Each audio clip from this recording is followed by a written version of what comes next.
Ako si Sam. May kwenta ako sa'yo. Makinig ka. Ang story natin tungkol kay Isaiah. Si Isaiah ay propeta ng Diyos. Isang araw, siya ay may vision. Nakita niya ang Diyos nakaupo sa pereno. Trono yun! May umiikot sa kanya na angel. Yung angel na yan, Seraphim.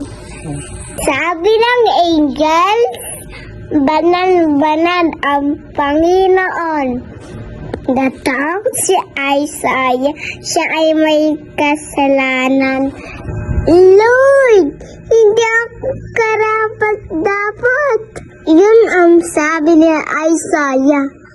May lumapit na isang angels kay Isaiah.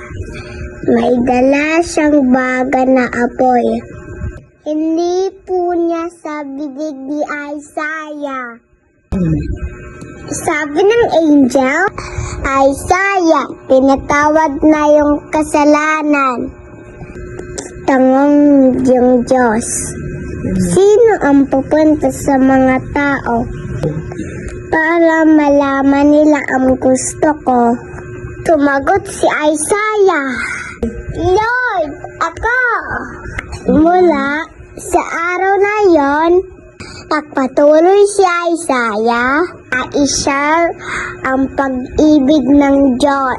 Sinuruan niya ang mga tao maging mabait, tapat at ibigan ang Diyos.